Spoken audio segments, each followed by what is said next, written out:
Hello friends, आप देख रहे हैं आपका चैनल शेयर बाजार विद आयुष। और इस वीडियो में बात करेंगे आरआर केबल आईपीओ के सेकंड डे सब्सक्रिप्शन के बारे में। तो दोस्तों, आरआर केबल्स आईपीओ का आज दूसरा दिन था और दूसरा दिन कैसा रहा ये हम जानने वाले हैं। क्या आईपीओ पूरा भर पाया, यानी क्या फुली सब्सक्राइब दोस्तों ये इशू हो चुका है, ये हम समझेंगे। हर एक कैटेगरी की तरफ से कितना कितना पैसा आया है ये हम समझेंगे। तो वीडियो को पूरा देखिएगा, काफ़ी इंपॉर्टेंट रहने वाला है क्योंकि आईपीओ का आखिरी दिन भी कल ही है। तो पैसा लगाना चाहिए नहीं लगाना चाहिए, इसके बारे में भी डिस्कशन हम इस वीडियो में करने वाले हैं। तो इसलिए ये वीडियो इंपॉर्टेंट रहेगा। उससे पहले दोस्तों, अगर अभी तक आपने चैनल को सब्सक्राइब नहीं किया है तो आप चैनल को जरूर सब्सक्राइब भी कर लीजिएगा।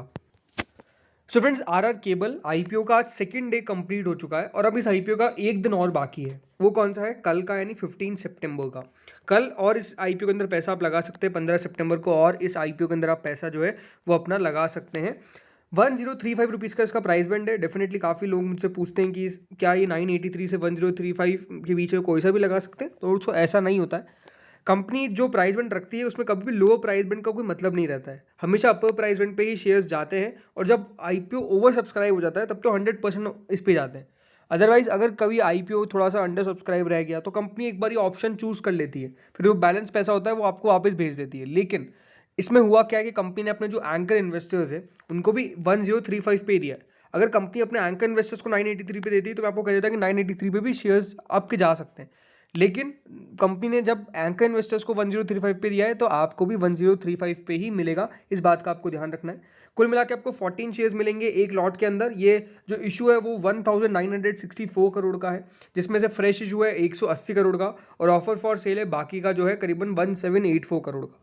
तो मेजरली देखिए इसके अंदर पैसा किसके पास जाने वाला है? जो इसके एग्जिस्टिंग इन्वेस्टर्स हैं, यानी जो कंपनी के अंदर स्टेक रखते हैं वो अपना स्टेक बेच रहे हैं। बाकी सिर्फ 180 करोड़ रुपए कंपनी के पास जाएंगे, यानी कंपनी के पास कोई बड़ा पैसा जाने नहीं वाला है। लेकिन जो कंपनी के अंदर जिनकी हिस्सेदारी थी, जिन्होंने यहाँ पे स्टेक ले रखी थी, वो अपने जिनके एग्जिस्टिंग इन्वेस्टर्स हैं वो अपना स्टेक सेल करते हुए नजर आएंगे।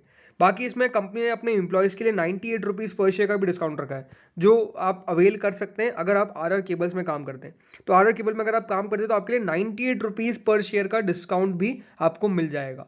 इसकी लिस्टिंग दोस्तों बीएसई एनएसई दोनों पर होगी क्योंकि एक मेन बोर्ड आईपीओ है। अब बात करते हैं सब्सक्रिप्शन के बारे में। तो देखिए जो कल का दिन था यानी येस्टरडे था, यानी 13 सितंबर, उस दिन क्यूआईबीज ने कुल मिला के कुछ पैसा नहीं लगाया।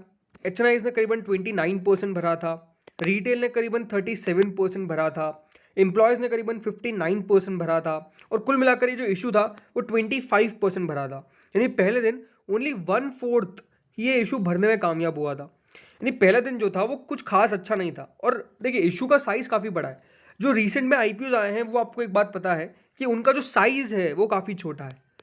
साइज़ छोटा था और दूसरी बात ये थी कि उनकी वैल्यूएशंस भी कंपनी ने ऐसी रखी कि पैसा काफ़ी बढ़िया तरीके से उन आईपीओज में रिसीव हुआ, इसमें कोई दो राय नहीं, इसमें कोई डाउट नहीं है। लेकिन आरआर केबल्स के साथ प्रॉब्लम क्या हुई कि इसका एक तो साइज़ भी बड़ा है, दूसरी बात जो वैल्यूएशंस है वो भी ऐसा नहीं है कि बहुत ज़्यादा आपको अच्छे लगे, बहुत ज़्यादा चीपर रेट्स पे लगे।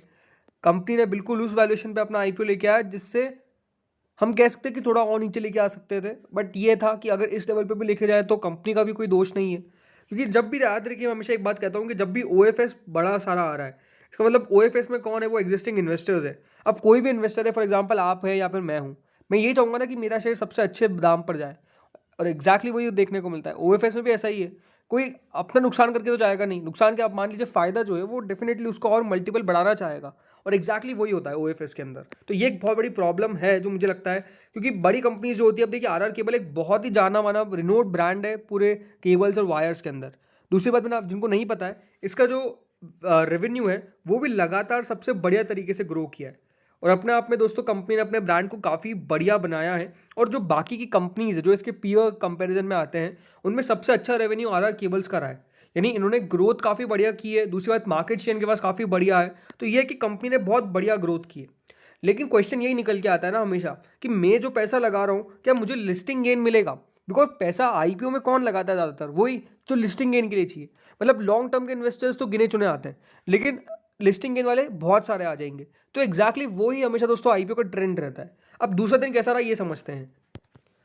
तो दूसरे दिन पैसा अच्छा आया है, इसको कोई डिनाई नहीं करेगा। क्यों? बिकॉज क्यूआईबीज जो पैसा नहीं लगा रहे थे 1.65 टाइम्स ओवरऑल QIBs के द्वारा पैसा निकल कर आ गया इस इशू के अंदर, यानी QIBs ने अपना पोर्शन फुली सब्सक्राइब कर दिया है और मोर देन फुली सब्सक्राइब पहुंच चुका है। और कितना पैसा आ चुका है? ऑलमोस्ट 642 करोड़। यानी QIBs डेफिनेटली दोस्तों अभी इंटरेस्टेड अब नजर आते हुए देखने को मिल रहे हैं। इसके बाद दोस्तों आते हैं HNIs, नॉन इंस्टीट्यूशनल बायर्स।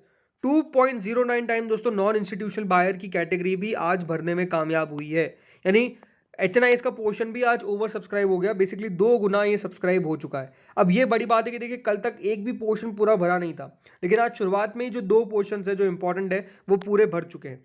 जो HNIs उनकी तरफ से करीबन 611 करोड़ आए हैं, जिसमें बिग HNIs ने 2.22 टाइम्स लगाए और स्मॉल HNIs ने 1.83 टाइम्स लगाए। जिनको नहीं पता बिग HNIs स्मॉल HNIs कौन होते हैं, बेसिकली दोस्तों बिग HNIs वही होते हैं जिनकी बिड अबाउट 10 लाख की होगी। यानी अगर आप 10 लाख से ऊपर की एप्लीकेशन लगा रहे हैं तो आप बिग NII में गिने जाएंगे, लेकिन अगर आप 10 लाख से कम की बिड लगा रहे हैं तो आप स्मॉल NII में गिने जाएंगे। अगली दोस्तों आती है रिटेल कैटेगरी। तो रिटेल कैटेगरी भी ऑलमोस्ट हम कह सकते हैं पूरी भरने में कामयाब हो चुकी है। 94% ये इशूज जो है रिटेल के द्वारा सब्सक्राइब कर दिया गया है। कुल मिला के 643.86 करोड़ की एप्लीकेशन जो है वो रिटेल के अंदर रिसीव हो चुकी है। तो रिटेल के अंदर भी पैसा जो है वो बेसिकली निकल कर आया है। और अगली कैटेगरी आती है कंपनी की एम्प्लॉय। तो कंपनी की एम्प्लॉय कैटेगरी भी पूरी भर चुकी है।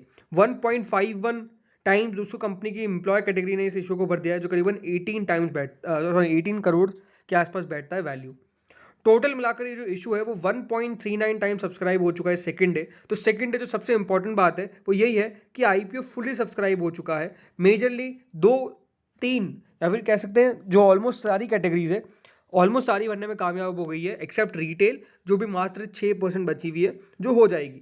तो ये है कि पैसा तो दोस्तों निकल कर आया है दूसरे दिन कंपैरिजन में। अगर पहले दिन का देखेंगे तो ओनली 25% भरा था, लेकिन आज 1.39 टाइम्स तक पैसा निकल कर आया है। इसका मतलब ये है कि हाँ आपको पार्टीज इंटरेस्टेड तो दिख रही है, इसमें कोई दोहराए नहीं है। अब यही हमको देखना है कि आने वाले दिनों के अंदर और कितना पैसा निकल के आप मतलब कल का दिन ही रहेगा, आने वाले दिन तो क्या कह रहा हूँ, कल का दिन और निकल के आएगा। और कल कितना पैसा आएगा, बिकॉज मेजरली कल जो भी है पैसा फुल फ्लेज आएगा QIB की तरफ से, HNIs की तरफ से और रिटेल की तरफ से।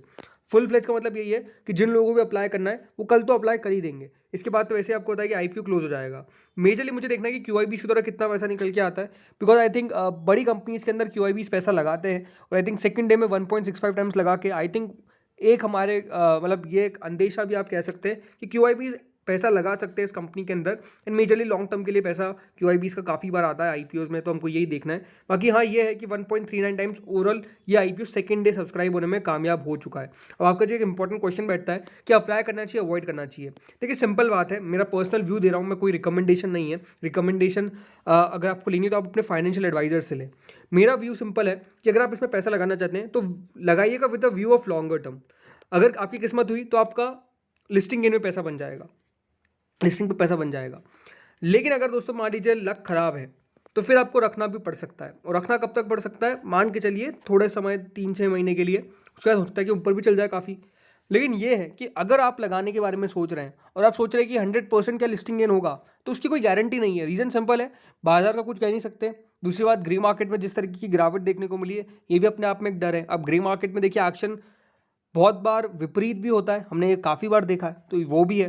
तो वो है कि अगर आप व्यू अपना, आप मुझसे पूछेंगे व्यू क्या है, सिंपल है। आपका व्यू अगर लॉन्ग टर्म का है, मतलब अगर आप लगा रहे हैं IPO में तो लॉन्ग टर्म का व्यू लेके चलिएगा कि मैं इसको लंबी अवधि तक रखने के बारे में विचार कर सकता हूँ। हो सकता है कि IPO की लिस्टिंग डे पे मैं बेच ना पाऊँ, यानी इतना मेरे पास बेचने का कोई प्राइस ना है।